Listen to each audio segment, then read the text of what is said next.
ശ്യാമ, ഏലത്തൂരിലെ യുവതിയുടെ കൊലപാതകം, അതൊരു ആത്മഹത്യയാക്കാൻ ശ്രമിച്ച വൈശാഖൻ പറഞ്ഞത് മുഴുവൻ കള്ളമാണ് എന്ന് നമുക്ക് വിശ്വസിക്കേണ്ടി വരും. കാരണം ഈ ഓരോ തെളിവും വൈശാഖനെതിരാണ്.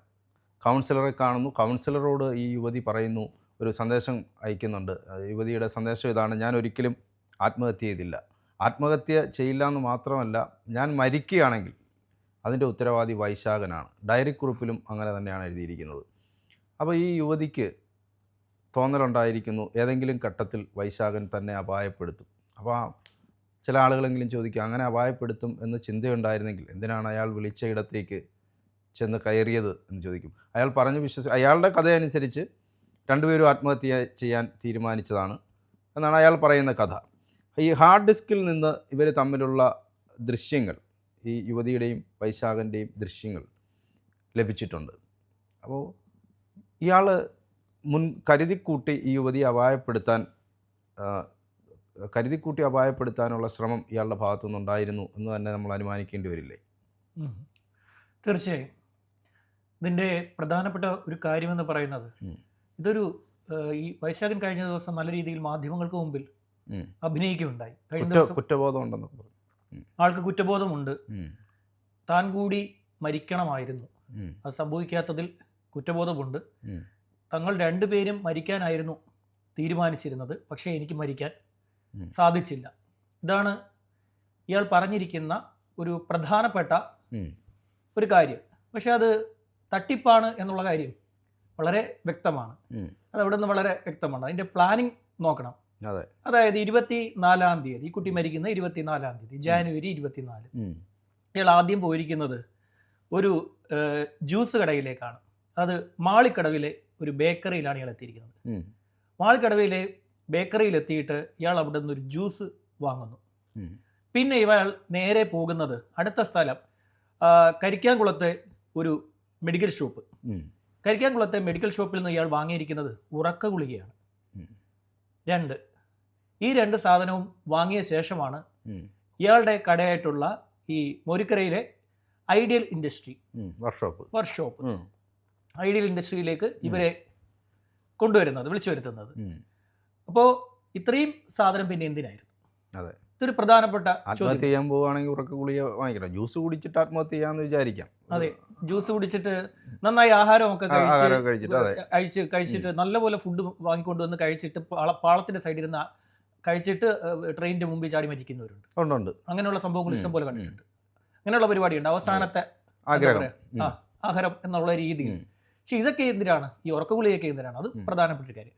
പിന്നെ ഈ CCTV-യിൽ, പോലീസിന്റെ കയ്യിലുള്ള CCTV-യിൽ വളരെ വ്യക്തമായി അവിടെ എന്താണ് സംഭവിച്ചത് മുഴുവൻ ദൃശ്യങ്ങളും ഉണ്ട്.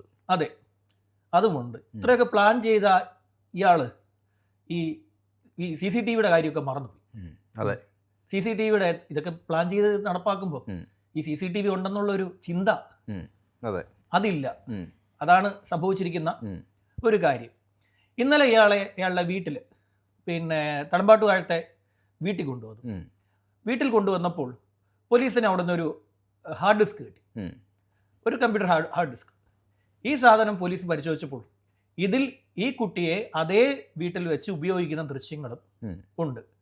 ഇത് ദീർഘകാലത്തെ ഇവരുടെ ബന്ധമായിരുന്നു. 16 വയസ്സ് മുതൽ ഈ പറയുന്ന ഭാര്യ സഹോദരിയുമായിട്ട് ഇയാൾക്ക് ലൈംഗിക ബന്ധം ഉണ്ടായിരുന്നു. ഇക്കാര്യങ്ങളൊക്കെ തന്നെ ഇങ്ങനെ കണ്ടിന്യൂ ചെയ്ത് പോകവേ ഇയാൾ പതിയെ ഈ കുട്ടിയിൽ നിന്നും അകലാൻ ശ്രമിച്ചു തുടങ്ങി. അകലാൻ ശ്രമിച്ചപ്പോൾ 16 വയസ്സ് മുതൽ തങ്ങൾ തമ്മിലുള്ള ബന്ധം എന്താണെന്ന് ഡയറിയിൽ എഴുതി വെച്ചു.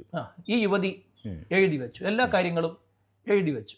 അപ്പോൾ ഈ പ്രണയബന്ധത്തിൽ നിന്നും പിന്മാറുമ്പോൾ ഉണ്ടാകുന്ന ഒരു ദേഷ്യമുണ്ടല്ലോ, അത് നന്നായിട്ട് ആ ഡയറി കുറിപ്പുകളിൽ വ്യക്തമാണ്. അത് എന്ന് മുതലാണ് ഇത് എഴുതിയിരിക്കുന്നത്? അടുത്ത കാലത്ത് മുതലാണ് ഇത് എഴുതിയിരിക്കുന്നത്. അടുത്ത കാലം മുതലാണ്, അതായത് 16-ാമത്തെ വയസ്സ് മുതൽ എഴുതി വെച്ചിരിക്കുകയല്ല.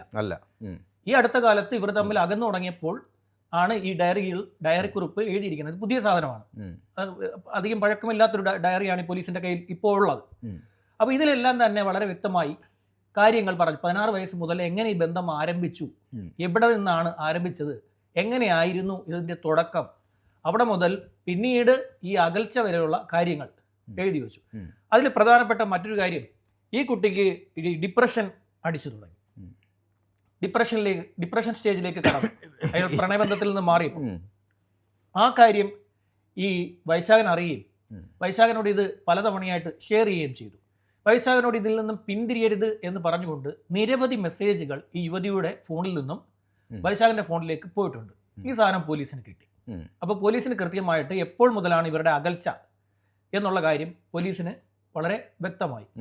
ഇക്കഴിഞ്ഞ 20-ാം തീയതി ഇയാള് കല്ലായിയിൽ ഒരു കൗൺസിലറുണ്ട്. ഈ കൗൺസിലറിന്റെ അടുത്ത് വൈശാഖൻ തന്നെ ഈ കുട്ടിയെ കൊണ്ടുപോയി. അതിനു മുമ്പ് വിഷാദരോഗമുള്ളതുകൊണ്ട് 22-ാം തീയതി ഇവർ പോവുകയുണ്ടായി. ഇവർ രണ്ടുപേരും കൂടിയാണ് അന്ന് പോയത്. അതിനു മുമ്പ് ഈ കുട്ടി തനിച്ച് ഇത് പോയിട്ടുണ്ട്. ഈ കുട്ടിക്ക് ഈ യുവതിക്ക് മറ്റൊരാളാണ് ഈ കല്ലായിലെ കൗൺസിലറെ കുറിച്ച് പറഞ്ഞു കൊടുക്കുന്നത്. അങ്ങനെ ഈ കൗൺസിലറെ ഈ കുട്ടി നേരത്തെ പലതവണ കാണാൻ പോയി. ഒടുവിൽ 22-ാം തീയതി വൈശാഖൻ തന്നെ ഈ വിഷാദരോഗം മാറ്റുന്നതിന് വേണ്ടി, അതിനു മുമ്പ് പല ഭീഷണികൾ ഈ യുവതിയുടെ ഭാഗത്തു നിന്നുണ്ടായി. എന്നെ ഉപേക്ഷിക്കരുത്, ഉപേക്ഷിച്ചു കഴിഞ്ഞാൽ എന്തായിരിക്കും സംഭവിക്കുക എന്നുള്ള സാധനം ഈ യുവതി പലതവണയായിട്ട് പറയുന്നുണ്ടായിരുന്നു. അങ്ങനെ 22-ാം തീയതി പോകുന്നു. അതിനു മുമ്പും ശേഷവുമായിട്ട് ഈ യുവതി കൗൺസിലറുമായിട്ട് നല്ലൊരു ബന്ധം സൂക്ഷിച്ചു. അവർ തമ്മിൽ കോണ്ടാക്ട് ഉണ്ടായിരുന്നു. ഈ 24-ാം തീയതി മരണപ്പെടുന്ന 24-ാം തീയതി രാവിലെ ഈ യുവതി കൗൺസിലർക്ക് താൻ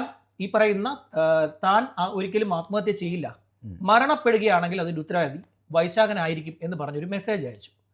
ഈ മെസ്സേജ് കൗൺസിലർ കണ്ടില്ല. അദ്ദേഹം കണ്ടില്ല. പുള്ളി വാട്സപ്പ് ഇത് കണ്ടിട്ടില്ല. ഈ മരണം കഴിഞ്ഞ് ഇതിന്റെ വാർത്തകൾ വന്നപ്പോഴാണ്, അത് കഴിഞ്ഞ് അന്ന ദിവസം രാത്രിയിലാണ് പുള്ളി മെസ്സേജ് കാണുന്നത്. ഇതിനുശേഷം ഇപ്പോൾ ഈ വാർത്തകളൊക്കെ വന്നുകൊണ്ടിരിക്കവേ എലത്തൂർ പോലീസിനെ ഈ കൗൺസിലർ വിളിച്ചു. എലത്തൂർ പോലീസാണിത് കൈകാര്യം ചെയ്യുന്നതെന്ന് ഈ കൗൺസിലർക്ക് മനസ്സിലായി. അപ്പോൾ പുള്ളിക്കാരൻ ഈ കൗൺസിലർ പോലീസിൽ വിളിച്ചിട്ട് പറഞ്ഞു, ഇതുമായി ബന്ധപ്പെട്ട ഒരു വിവരം എനിക്ക് പങ്കുവയ്ക്കാനുണ്ട്. ഈ യുവതി എൻ്റെ അടുത്ത് വരാറുണ്ടായിരുന്നു, കൗൺസിലിങ്ങിന് വരാറുണ്ടായിരുന്നു. ഏറ്റവും അവസാനമായി വന്നത് ജനുവരി 22-ാം തീയതിയാണ്. ജനുവരി 24-ാം തീയതി രാവിലെ ഇങ്ങനെ ഒരു മെസ്സേജ് എനിക്ക് അയച്ചു. ഞാനത് കണ്ടില്ല. അതേ ദിവസം രാത്രിയിലാണ് കണ്ടത്. ഈ യുവതി ആത്മഹത്യ, അന്നേരം മുതൽ എനിക്ക് സംശയമുണ്ടായിരുന്നു. പിന്നീട് ഇപ്പോൾ ഈ വാർത്തകൾ വന്നപ്പോഴാണ് ഞാൻ ഇതുമായിട്ട് വന്നതെന്ന്.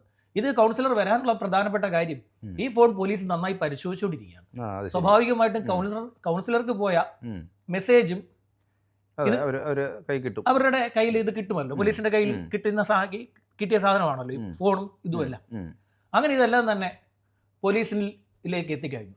ഇത് കേൾക്കുമ്പോൾ തന്നെ പോലീസിന് നന്നായി അറിയാം ഇവൻ പറയുന്ന മൊത്തം തട്ടിപ്പാണ്.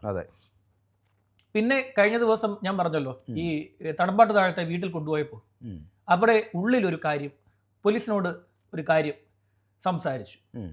എനിക്ക് കയ്യിൽ വെക്കാൻ കുറച്ച് പൈസ ഇവിടുന്ന് എടുക്കാൻ സമ്മതിക്കണം, എനിക്കൊരു നല്ല ഡ്രസ്സ് എടുക്കാൻ സമ്മതിക്കണം, ഇതിന് രണ്ടിനും നിങ്ങൾ എനിക്ക് അനുവാദം തരണം. പിന്നെ എൻ്റെ എനിക്ക് 2 നായ്ക്കളുണ്ട്, എനിക്ക് അവരോട് വലിയ സ്നേഹമാണ്, അവരെ ആരെങ്കിലും സംരക്ഷിക്കാനായിട്ട് ആരെങ്കിലും ഒരാളെ സംരക്ഷിക്കാൻ വേണ്ടി ഏൽപ്പിക്കാനുള്ള ഏർപ്പാട് നിങ്ങൾ ചെയ്യണം. ഇപ്പോഴുള്ള സാഹചര്യത്തിൽ ആരും അതിനെ ഏറ്റെടുക്കില്ല, പക്ഷെ അതിനുള്ള ഏർപ്പാട് കൂടി ചെയ്തു തരണം. ഇതിൻ്റെ അകത്ത് അയാൾ ചിരിച്ചുകൊണ്ടാണ് സംസാരിച്ചതെന്നാണ് ഇയാൾ ഈ പോലീസിൽ നിന്ന് വരുന്ന വിവരം. പോലീസിനോട് ചിരിച്ചുകൊണ്ട് വളരെ സൗഹാർദ്ദപരമായിട്ടാണ് ഇയാൾ ഇടപെടുന്നത്. ഇയാളെ അവിടെ കൊണ്ടുവന്നപ്പോൾ ഇയാളുടെ സഹോദരിയെ വിളിച്ചു വരുത്തിയിരുന്നു. പോലീസ് അവിടേക്ക് വിളിച്ചു വരുത്തി. പിന്നെ ഒരു അയൽവാസിയെ കൂടി, ഇയാളുടെ സുഹൃത്തായിട്ടുള്ള ഒരു അയൽവാസിയെ കൂടെ അവിടെ വിളിച്ചു നിർത്തി. ഇവർ രണ്ടുപേരെയും വിളിച്ചു നിർത്തിയിട്ടാണ് പോലീസ് അടച്ചിട്ട ഈ വീടിനുള്ളിൽ കയറി പരിശോധന നടത്തിയത്. ഭാര്യ പോലീസിനോട് പറഞ്ഞു, എനിക്ക് കാണണ്ട, സംസാരിക്കാൻ താല്പര്യമില്ല എന്നുള്ള കാര്യമാണ് പറഞ്ഞത്. പക്ഷേ ഭാര്യയുടെ റോൾ ഇതുവരെ പോലീസ് പുറത്തു വിട്ടിട്ടില്ല. റോൾ ഇതുവരെ, അതായത് റോൾ ഔട്ട് ചെയ്ത് കളഞ്ഞിട്ടില്ല, എങ്ങനെ എടുത്ത് കളഞ്ഞിട്ടില്ല, ലിസ്റ്റിൽ നിന്ന് നിരീക്ഷണത്തിലുണ്ട്. പോലീസിന്റെ നിരീക്ഷണത്തിലുണ്ട്. പോലീസിന് സംശയമുണ്ട് ആ കാര്യത്തിൽ. അതുകൊണ്ട് തന്നെ പോലീസ് ഇപ്പോൾ തീരുമാനിച്ചിരിക്കുന്ന ഒരു കാര്യം, ഇവരെ രണ്ടുപേരെയും ഒന്നിച്ചിരുത്തി ചോദ്യം ചെയ്യണം, ഒപ്പം വേറിട്ടിരുത്തിയും ചോദ്യം ചെയ്യണം.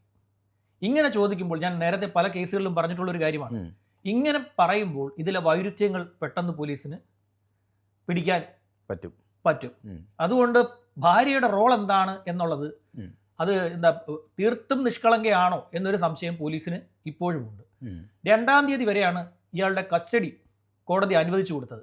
പോലീസ് 14 ദിവസം ചോദിച്ചെങ്കിലും കോടതി 5 ദിവസമേ അനുവദിച്ചു കൊടുത്തുള്ളൂ. ഇനിയിപ്പോൾ 2-ാം തീയതിയിലെ കസ്റ്റഡി അവസാനിച്ചാൽ ചിലപ്പോൾ പോലീസ് വീണ്ടും കസ്റ്റഡി ആപ്ലിക്കേഷൻ വെക്കും. അതിനുശേഷം വീണ്ടും ഈ പറയുന്നത് പോലെ, ഞാൻ പറഞ്ഞതുപോലെ തന്നെ ഇവരെ ഇരുത്തി ചോദ്യം ചെയ്യും. കാര്യം ആ സ്ത്രീ അവിടെ വന്നിട്ടുണ്ട്. അതെ, ആ സ്ത്രീ അവിടെ വന്നു, ഇവർ ആത്മഹത്യ ചെയ്തു എന്ന് പറയുന്നു. അവിടെ നിന്ന് അവരും കൂടെ ചേർന്നാണ് ഇവർ ഹോസ്പിറ്റലിലേക്ക് കൊണ്ടുപോകുന്നത്. എന്തെങ്കിലും ഒരു റോൾ ഉണ്ടോ?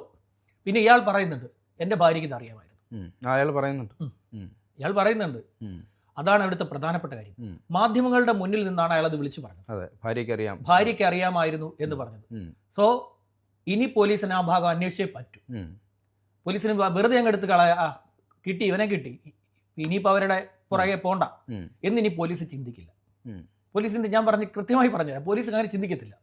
ഇപ്പം മാധ്യമങ്ങളിലൂടെ കേരളക്കരയാകെ മലയാളികൾ എമ്പാടുമുള്ള മലയാളികൾ ഈ പറയുന്ന എന്താ പറയാ, ഈ സംഭവം കേട്ട് കഴിഞ്ഞു, എൻ്റെ ഭാര്യയ്ക്ക് ഇതറിയാമായിരുന്നു. അതിനിപ്പോൾ ഉത്തരം പോലീസ് കണ്ടുപിടിക്കും, അല്ലെങ്കിൽ ചോദ്യം വരും. ഇതിപ്പോൾ 16 വയസ്സ് മുതൽ ഞാൻ ഈ കുട്ടിയെ പീഡിപ്പിച്ചത് എൻ്റെ ഭാര്യയ്ക്ക് അറിയാമായിരുന്നെന്ന് പറഞ്ഞാൽ പോക്സോയിൽ കൂട്ടുപ്രതിയാണ്. അങ്ങനെ ഒരു കാര്യമുണ്ട്. നമ്മൾ ഒരു കുട്ടിയുടെ പ്രായപൂർത്തിയാകാത്ത കുട്ടിയുടെ മുമ്പിൽ വെച്ച് ലൈംഗിക ബന്ധത്തിൽ ഏർപ്പെടുകയാണെങ്കിൽ പോലും ഇത് കുറ്റകൃത്യമാണ്. അത് ഈ വകുപ്പിൽപ്പെടും. ഇങ്ങനെയൊക്കെയുള്ള കുഴപ്പം ഇതിനകത്തുണ്ട്. അപ്പോൾ ഇവരുടെ റോളും കൂടി ഇതിൽ അന്വേഷിക്കപ്പെടും. ഇതാണ് ഇനി നടക്കാൻ പോകുന്ന ഒരു കാര്യം. ഇത് ദീർഘനാളത്തെ പ്ലാനായിരുന്നു. ദീർഘനാളായിട്ട് ഇയാൾ പ്ലാൻ ചെയ്തിരുന്നു. അതെങ്ങനെയെന്ന് വെച്ച് കഴിഞ്ഞാൽ പോലീസിന് മനസ്സിലായ ഒരു കാര്യം, ഇയാൾ ഒഴിവായി പോയിക്കൊണ്ടിരിക്കവേ ഇയാൾ തന്നെ പിന്നീട് പ്രണയം നടിച്ചു. ഈ ദിവസങ്ങൾക്ക് കുറച്ച് ദിവസം മുമ്പ് വീണ്ടും ഇയാൾ അടുത്തുകൂടി. അത് ഈ കൊലപാതകത്തിന് വേണ്ടിയായിരുന്നു. ഈ കൊല നടത്തി എടുക്കാൻ വേണ്ടിയായിരുന്നു ഇവരുടെ പ്ലാൻ. ഇതിപ്പോ സ്ഥിരം പരിപാടിയായിരിക്കുകയാണെന്നേ. ആൾക്കാരെ വിളിക്കുക, തൂങ്ങി മരിക്കുക എന്ന് പറയുക, നമുക്ക് ജീവിക്കാൻ എന്താ മരിക്കാന്ന് പറയുക. എന്നിട്ട് ആൾക്കാരെ ഒരാൾ തൂങ്ങുമ്പോൾ മറ്റേയാൾ മാറിയിരിക്കുക. കൊഴിഞ്ഞാമ്പാറയിൽ ഒരു യുവതി, അത് വളരെ കഷ്ടം പിടിച്ചൊരു കേസ്. ഭാര്യയും ഭർത്താവ്, ആ സ്ത്രീക്ക് കുട്ടികളില്ലാത്തതിൽ ദീർഘനാളായിട്ട് ദുഃഖിതയായിരുന്നു. അവര് കയറി തൂങ്ങിയപ്പം സ്റ്റൂള് തട്ടിക്കളഞ്ഞു. ഒരുമിച്ച് മരിക്കാന്ന് പറഞ്ഞിട്ടാണ് അവരെയും കൂടെ കൂട്ടുന്നത്. സ്ഥിരം പരിപാടിയായിരിക്കുകയാണിത്. ഈ അടുത്തിടയ്ക്ക് ഞാൻ കുറച്ചു കാലം മുമ്പ് ഒരു നമ്മൾ മറ്റൊരു ചാനലാണ് സംസാരിച്ചിരുന്നത്. ഒരു ഭാര്യയും ഭർത്താവും കൂടി ഇതേ രീതിയിൽ, ഭർത്താവിന് മാനസിക പ്രശ്നങ്ങളുണ്ട്, പ്രായം ചെന്നവരാണ്, അവര് മരിച്ചു, ഇയാൾ അവിടെ പോയി സൈഡിൽ മാറിയുന്നു. ഇങ്ങനെയുള്ള കേസുകൾ ഇതിപ്പോ ഒരു സ്ഥിരം ഏർപ്പാടായിട്ട് വന്നിരിക്കുകയാണ്. അതുകൊണ്ട് ആരും മരിക്കാമെന്ന് പറഞ്ഞ് വിളിച്ചു കഴിഞ്ഞാൽ അങ്ങനെ ചെല്ലരുത്. പണ്ടൊരു കാമുകനും മരിക്കാൻ വേണ്ടി പോയായിരുന്നു. അപ്പോൾ കാമുകനും കൂടെ മരിക്കാൻ ചെന്നു. ഒരുമിച്ച് കൈകോർത്ത് ചാടാനായിരുന്നു തീരുമാനം. കാമുകൻ ചാടി, കാമുകി ചാടിയില്ല. കാമുകൻ മുങ്ങി മരിച്ചു. ഒരു സംഭവം ഉണ്ടായിട്ടുണ്ട്, ഓർമ്മയുണ്ടോ? പഴയൊരു കേസാണ്. അത് പിന്നീട് ഒരു ദിവസം വിശദമായി സംസാരിക്കാം. ശരി.